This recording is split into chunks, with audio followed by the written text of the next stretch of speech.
Now, we not only celebrate the good stuff about Fresno, but also, and not just Fresno, the whole valley, the whole state of California, the whole nation. We want to face down important issues. And if somebody's out there fighting for something that's important, we want to drag them onto the show and get them to talk to us about it. Now, our next guest, I should say, is Al Sickle from, I probably have it wrong, Vietnam Veterans of America. That's one of your things you're involved in. Yes. And the veterans have been hit hard by a few issues this year. Well, the Camp Fire is the main one in Northern California. 250 square miles of the face of the earth is wiped out.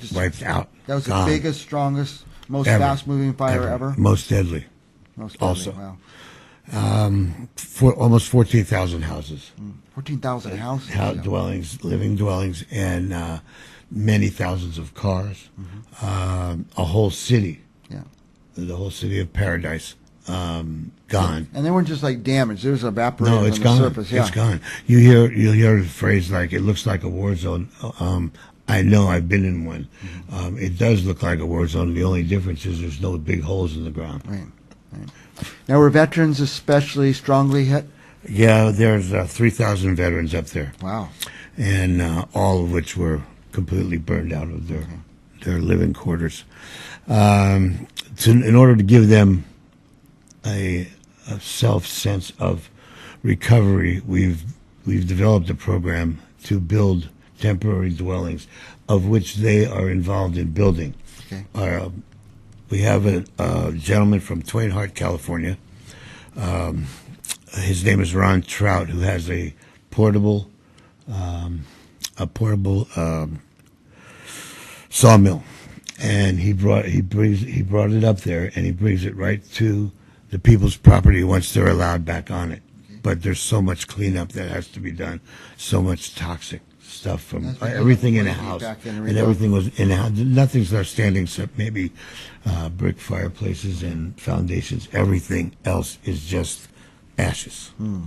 It was incinerated. Some toxic ashes too, though. That has to be picked up and cleaned up and disposed properly. You can't just sweep them into the dirt. Oh yeah, they're using special clothing and breathing masks so that you don't breathe in the toxic stuff. But the veterans, we started with our veteran brothers up there. We have the Vietnam Veterans of America have a chapter up there, number 582.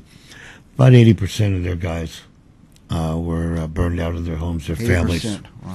And including the president of the chapter, who is my counterpart in the northern part of the state, responsible for the chapters in the northern part of the state. He's the Northern District Director. His name is Butch Fredrickson. He, along with a wonderful, wonderful lady who she is an AVVA member, which is it's our how should I say it? I don't know, the VFW and those guys, they have auxiliary. Auxiliary, yeah. These aren't auxiliaries. They're Associated Vietnam Veterans of America, AVVA. And mostly of wives and daughters, and et cetera, et cetera.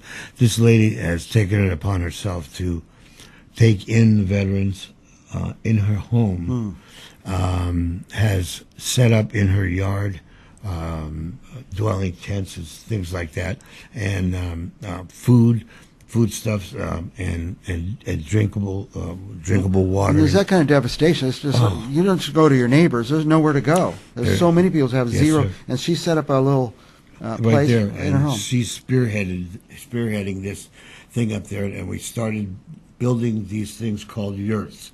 And I know there are some people out there that know what a yurt is. When you sat down today, I asked you, what's a yurt? And you said, I'm going to tell you, Mike, so let's figure this out. Okay, what it is a round building, and it could be of any size that you would want to design. What we're doing is they are 16 feet in diameter across the center, and the sides, it's built with like a skeleton. They're not hard walls or anything like that, and then covered with a waterproof and weatherproof situation where they can even. You can even put a wood-burning stove inside it. And these things have been around for centuries. In fact, Genghis Khan, his armies, as they were going across Asia and Northern Europe conquering, his armies would put these things up at night after battles, and then take them down in the morning and go off into another battle. They could reuse them then. Yeah, Over sure. and over. And well, these things are big enough to hold a family of 5. Yeah, comfortably. And it gives them a sense of aiding in their own recovery. The veterans are they're just all veterans. We're helping first, and anyone else up there, any of the citizens of the area who request it, of course, we're going to help them. They help do it themselves too. They get trained by Ron Trout, who brought his thing from his sawmill, portable sawmill. Are they able to use some of the burnt trees in the sawmill? Yes, exactly. They're milling the trees on their own property, their own trees. Yes, because they have to come down. They've been well, it's almost like tempered steel, but it's tempered wood. It's hard. Instantly petrified. Yeah. Now, so are they putting their yurt up on their own property then? Yeah, no, yeah. Well, it depends. First, the biggest holdup on that is finding a place on their land that is suitable to sit the thing on, because you got to understand there's no for rain, there's no drainage systems no more. It just goes everywhere. Right. And mostly can't be too close to the toxic area you're trying to clean up. Well, mostly they're towards the road, but in driveways is where we're putting them now, because they're level, flat, already set up for drainage. If it was a paved, well, they've been melted. Yeah. Everything's melted. Wow. There's nothing that you would recognize there. And so we're including the owners of the land, the veteran owners of the land, in the team that Ron trained to build these things. And we've been doing this now for the last 2 weeks as the feds and the fire people and the safety people and the et cetera, all the government people cleared the area to go back into. There's still an enormous chunk of area that people can't go back yet in there yet. There's a lot of safety issues. The ground is unstable, and if it's raining, it becomes more unstable. I see. There's a little hill could shift and create. Oh yeah, it's mountainous. Yeah, it's all hilly, like, isn't it? Yes, it's a little bit more than foothill, but not quite high mountain ranges. But there are some canyons and things. And until spring hits canyons. and some grasses start coming up, that dirt is just going to be unstable. It's bald. It was burned bald, yeah. as fast as that fire went through. It just incinerated everything standing. Everything. Have you set up some of the yurts? How many? Yes, have been set up? We've built in the first 2 weeks. We put 12 of them. There's 12 of them together. They have 4 more. I heard yesterday there's 4 more going together as we speak now. And as each property owner helps, you got another trained person working on it. Well, yes, but we include them in it because of the psychological reasons, the psychological and emotional feeling of that they are aiding in the beginning of their recovery. This is going to take 10, 15 years. Easy for any of this stuff to be. Schools are gone. Hospitals are gone. Stores are gone. Everything from in a place where elder people live. I don't know. I forget what they're called right now, but we're interested in giving them some sense of self in their recovery, and it means a lot, especially to the veterans. Who there's a lot of veterans up there who are like myself, that suffer from the problems of PTSD, and so in order to keep that at bay, or at least attempt it, this psychological and emotional assistance they get from being able to build something for themselves, because you stand on the street in front of their property and there's nothing. They just look nothing. I mean, it's absolutely nothing. Past somebody comes back from a horrible situation, they come back with PTSD. We didn't even know what that was a few years ago. Well, they used to call it shell shock. Shell shock. But you're seeing now this is a similar trauma, and now maybe there's a procedure you should go through, like help rebuilding yourself, kind of. Exactly. That's the only help that I mean, there's methods that we are given to help us through the episodes, but something of this massiveness, the enormity of this disastrous event, it's actually horrifying. I've been up there. We see it on news, but we can't even imagine. No, not unless you go up there. Well, there's a lot of areas now that are open, not only for the people to go back to their properties, but they're allowing people to go up there and look and see what happens, so they get a feel for how much help is needed. I mean, these people had nothing, absolutely nothing. The clothes on their back, and that's it. Is the federal government helping? Yeah, it's slow, isn't it? It's not only it's slow, it's very tedious. It's very frustrating. I was in New Orleans for the Vietnam Veterans of America, our national convention 2 summers ago, and you can't go anywhere without still seeing deserted neighborhoods, and people are still tearing stuff out of the houses from the floods, from the That's 2 many hurricanes. years later, yeah. The 2 hurricanes back to back. Almost 20 years ago now. Yeah, I think it was 8. 8, something like that, 8 or 9. But and from the fire, there's nothing left standing. Nothing. They have to start from scratch now. And this is to give you an example. You can't build anything on your property. You can't even do anything on your property until, and this is like state codes, until you have electricity. Well, you have to get a permit to run electricity back to your property. In other words, poles, you have to pay for that. And miles and miles and miles of poles and infrastructure. And paper, and the paperwork's incredible. Then you have to put plumbing in. And what we've done, we've discovered these portable toilets they're called compost toilets. Yeah. And we're including them in the yurts for the people, so that they can live on their land. They're not homeless. They have legal addresses. Sure. They own property. They just don't have a dwelling on it, yep, or anything else for that matter. But so we get them back on their property. It gives them the feeling of not being homeless, because it's just seriously utter devastation. And we have a GoFundMe page. And we left the word veterans out of the title on purpose, because there are a lot of low-life people who are scamming people for money.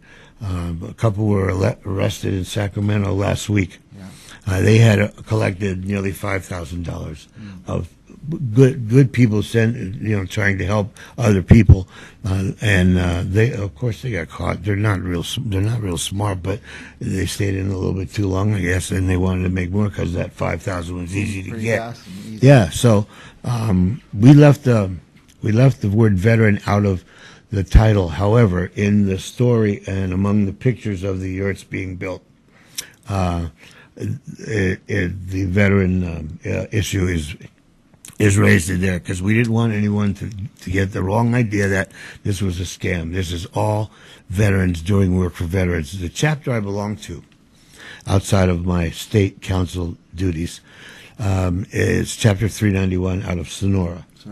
And the president of the chapter, of our chapter, built the GoFundMe page. And it was just updated again 2 days ago, early New Year's Eve. And excuse me. Well, we have two of those portable. Now we have a second portable sawmill. This one is not movable. It stands on another veteran's property in Sonora. Okay. He's also a member of our chapter. Get the logs there, you can mill it. And people are donating, logging companies are donating logs out of the logging that goes on in the mountains up around us where we live. And so he's getting them dumped in his yard, and he's making the materials to build the yurts, and then we truck them up there, as well as the ones that are being built up there. What kind of covering are you using? Is it canvas or some other kind? It's explained on the GoFundMe page. Now, I'm going to go up, I hope, next week to spend a few days building one. Okay. So it takes about 6 hours Yeah, send us some pictures. to build one. There are plenty of pictures on the GoFundMe page with the explanation of what's going on. There's also a Do website. you have the GoFundMe page there, Michael? Or do you know what it is? It's called, Here it is, here. the name of the GoFundMe page is called Mission Possible. Okay. And our mission is to make sure veterans are cared for. It's here on the screen now. Mission Possible. Possible, correct. Go to GoFundMe and type Mission Possible. I bet it pops up. It will. It will. And there's pictures. It tells about the history reason of for the yurts, what they're being done, what's being done with them, what they're for, how people are being housed in them, and there's pictures of finished ones in there. The flooring is what's taken us a lot longer to get placed underneath the yurts. It's a kind of a permanent flooring until their houses are built. Because of the instability of the land. Oh, so you might have a well-built structure, but it could sink in or tip or. Yeah. So, but Oh, look at that. once they There's a whole find bunch them, of there you Two in a go. row There there. it is. Thank you for putting that up. Like now, also Ron Trout, the gentleman who jumped in right in the beginning of this 2 weeks ago and sent and took his sawmill up there. Yeah. He also built a web page. It's not a GoFundMe page. It's informational, and it shows the development of the yurt from the very, very beginning. It's like 6 hours of work in a 1 minute. And In a 1 minute you video. watch the whole thing happen. Yes, it's a video, and you can see the thing being built. Of course, the time lapse photography guys don't work that fast. Even if they're young, they don't work that fast. But when you get up going, it's going to be able to do 1 or 2 a day, I would imagine. Yeah. Well, like I said, we include the veteran or the civilian citizen. Well, the veterans are civilians too, but I don't know how else to refer to them. But we will build one for anyone who wants one. Okay. If somebody comes up while we're building one and says, "Hey, can you guys do that?" Sure, we can. We're wanted to take care of the veterans first because, after all, they're our brothers, our brothers in arms. But we will, go off to the side. So there are now, Ron trained. Kind of a base or a foundation above ground. Raise it off the ground a little bit. Now that's Ron's website, and nice. Look at this going. If you want, if you want, that's the floor. If you want to look up this website. I can give it to you now. It's the usual HTTP beginning, and the meat of it is campfireyurts.com, all one word. Campfireyurts.com. Right, and then /CFY, and then follow it with a slash, and it will bring you up what you're seeing on the first thing you'll see is this video on the page, and then everything else will be explained to you, and it's updated weekly. And it looks like if something starts going wrong with the soil or shifting around it, they can move it, huh? Yes. The whole thing's portable. That's kind of the idea. Yeah, exactly. But it's a place for a family, veterans family, or other people that are there. Obviously, more people need them because 14,000 homes were absolutely destroyed. Now, do you have to get permits to do that? No. You're just going to set them up. It's kind of a temporary structure. Yeah, we.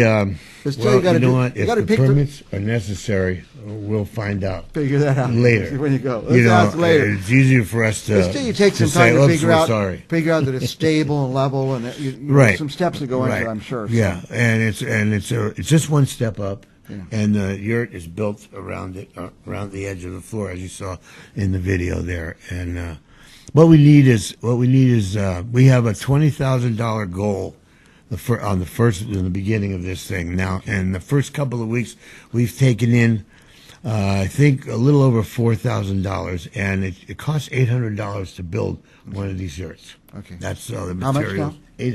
$800. Wow. For each one. And it'll house a family of 5. Comfortably. So if somebody could give $1,000, they'd be doing a big deal. In fact, we have gotten, I was informed last night by our state treasurer that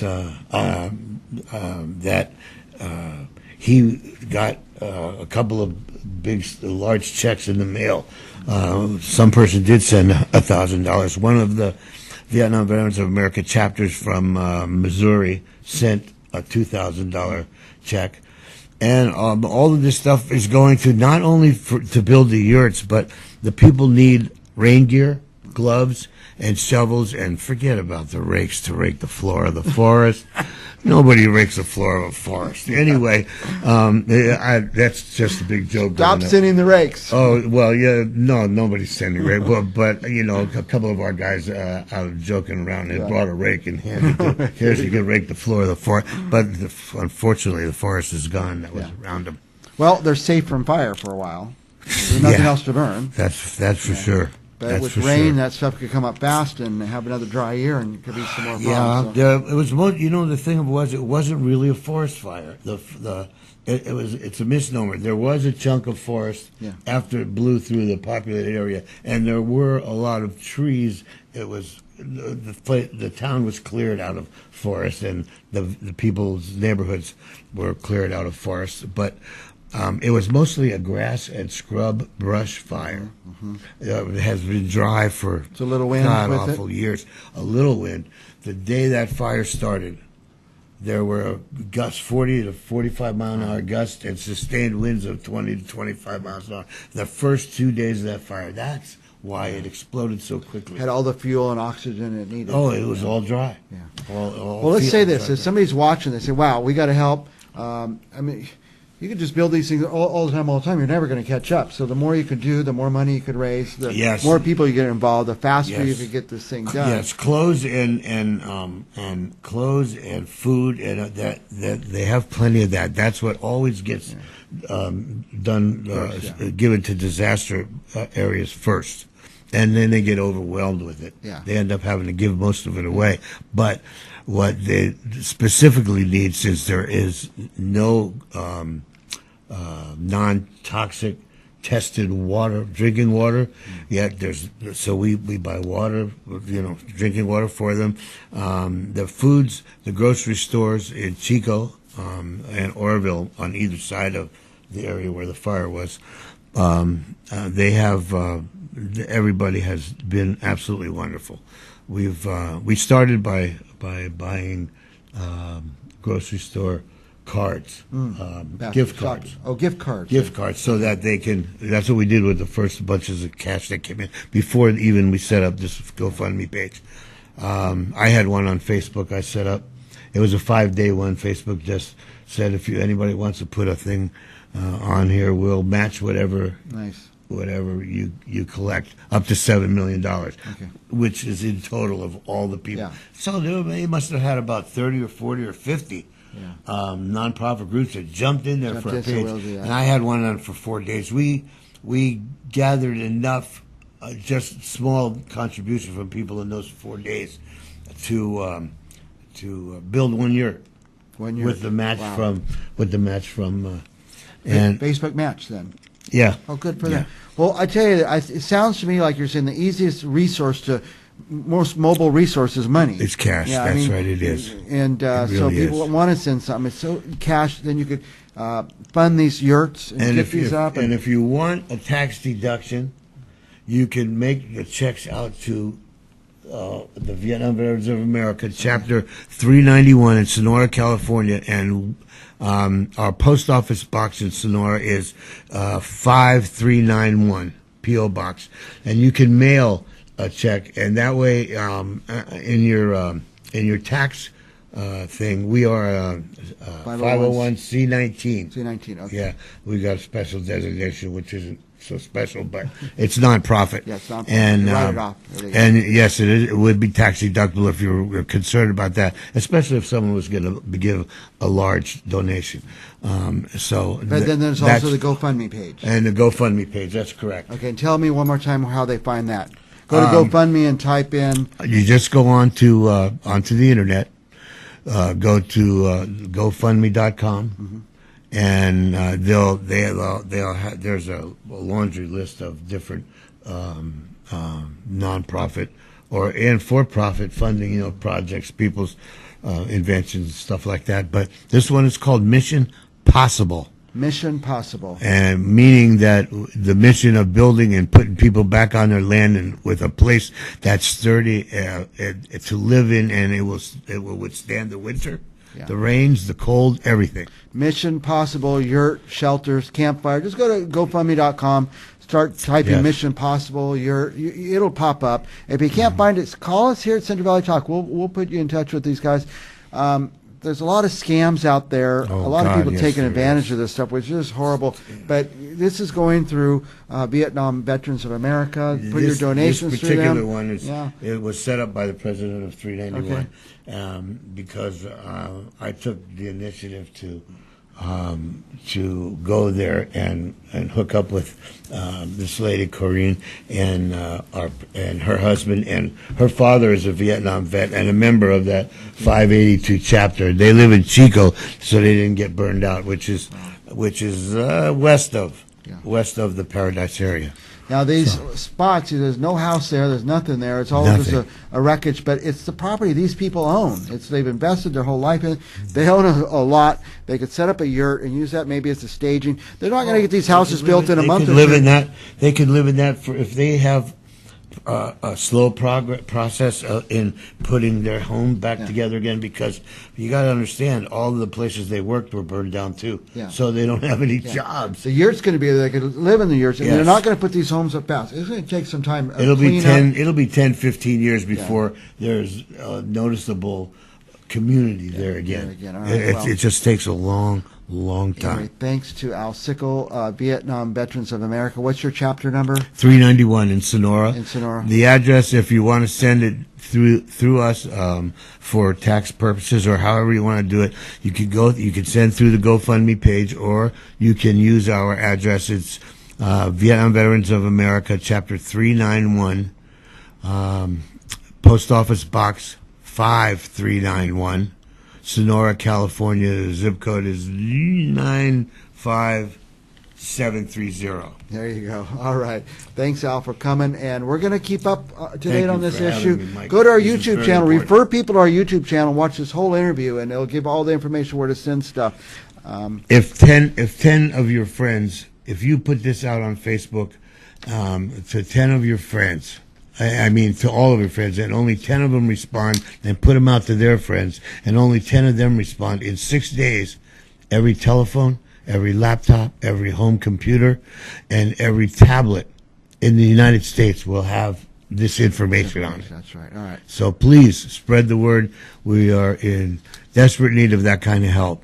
Very good. GoFundMe.com, Mission Portable Yurt Shelters Campfire. Mission Possible Yurt Shelters. At GoFundMe.com. Just put Mission Possible, you'll find them. We'll be back with more Mike and Athena Live right after this. Thank you, Mike.